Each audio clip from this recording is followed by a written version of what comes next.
शक्ती आहे त्याच्यामध्ये. आणि ते कोणाच्या याच्यातून नाही निघालेलं. नाही नाही वैदिक संप्रदाय वैदिक जी आहे. जी जी संप्रदाय. जी. किती वर्ष तुम्ही सूर्यनमस्कार घातले? काय किती वर्ष? सूर्यनमस्कार किती वर्ष घातले म्हणते? तसं संख्या सांगता येत नाही, पण पुष्कळ वर्ष. लहानपणापासून? आता व्यायाम सुटला आमचा.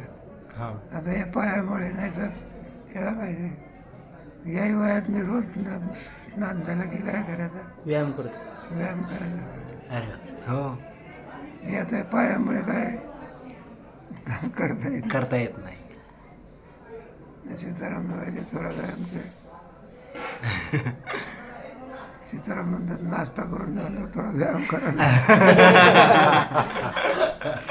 नाही, केलंच पाहिजे व्यायाम, त्याशिवाय शरीर टिकू शकत नाही. ते भाऊसाहेब होते ना, जी. मी त्यांच्या खोलीत कधी कधी झोपायला. हां.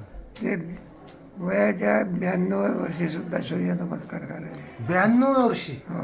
बापरे. रोज काय करायचे, सूर्यनमस्कार. स्नान झालं की काय करायचे. सूर्यनमस्कार. त्यांचं वागणं काही वेगळंच होतं. आम्ही बघायचं ना, केव्हा झोपते हे इकडे नाही, जेव्हा उठतो पाहिलं त्यांना पुस्तकच वाचत चालू. झोपेवर ते काय मिळवलं होतं. विजय. अवघड आहे. अवघड काम आहे. हो ना, सोपं नाही.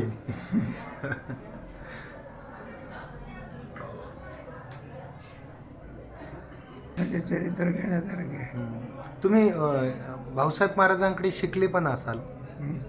पाठ पाठ पंचदशी टीकेतून सांगितलं सगळे. टीकेनुसार रामकृष्ण येतींची टीका. आपली पंचदशी पंचदशी. लहान टीकेतून. हम्म. आणि शेवटी मग ज्ञानेश्वरी सांगितले.